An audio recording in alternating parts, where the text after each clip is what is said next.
It's a cultural icon that has inspired Super Bowl commercials, books, and a religion. It is the greatest stoner comedy of all time, so let's talk The Big Lebowski.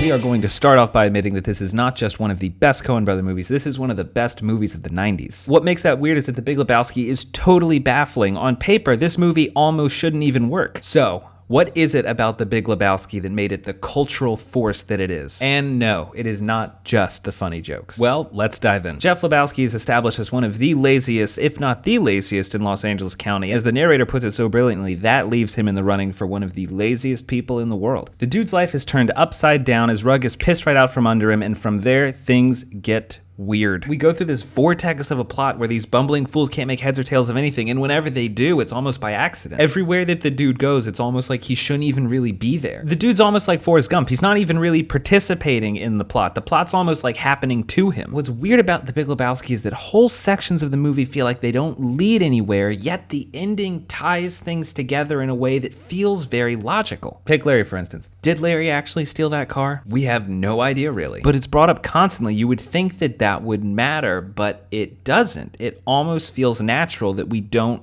get a resolution. And there's so much of the movie that fits that. Now, you might be saying that some of the funniest moments and most memorable quotes are tied to Larry, and that might lead you to believe that the only real reason that The Big Lebowski is an iconic cult movie is that the jokes are just really, really funny. But that's not even half of it. The Big Lebowski, to put it bluntly, is a spoof movie of the mystery genre. Now, it's a really smart spoof movie. It's not just playing the hits of famous mystery movies. It actually takes your idea of how mystery movies works and plays it in reverse for you. So let's take the formula of a generic mystery movie. Obviously, you get your character well established, and the main character is usually a very highly motivated and cunning character. And their adventure starts with a MacGuffin. MacGuffin, short and simple, something that doesn't have a huge effect on the characters at all, almost no effect on the characters, but it's a way of getting the plot moving. For example, the Ark of the Covenant in Indiana Jones or the briefcase in Pulp Fiction. MacGuffins are almost pointless. They are just there to serve the plot. And then it's through the plot wherever characters progress and lessons are learned and people change, blah, blah, blah, blah, blah, blah, blah, blah, blah, blah. The structure of The Big Lebowski is literally the opposite. The plot throughout this movie is the MacGuffin. It is pointless. It goes in circle after circle after circle, and this is not a critique, it's hilarious. The characters learn nothing from it, there's no progression, there's no change. By the end, everyone is right back at the beginning and happy to be so. But okay, so traditionally, the MacGuffin is just a pointless thing that gets the plot rolling. So what is that section in The Big Lebowski? It's the dude losing his rug. In a normal mystery, that would not matter. But here, not only does the thing that would traditionally not matter,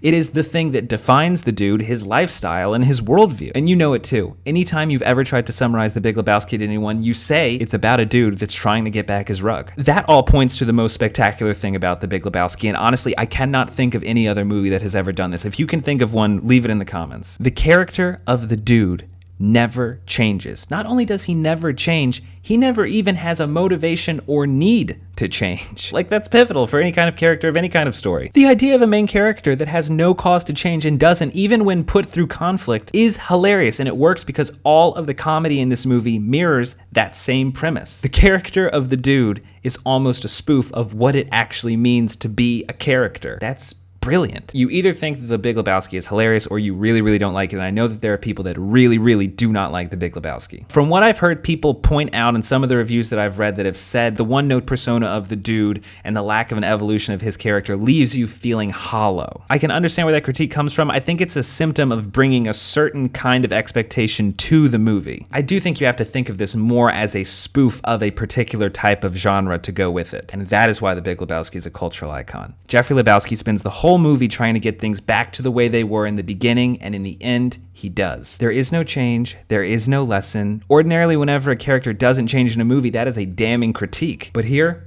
you aren't just glad that he hasn't changed, that's the reason you love him. And that is what it means whenever we say the dude abides. Thank you very much for watching. Be sure to subscribe for updates on reviews and movie news.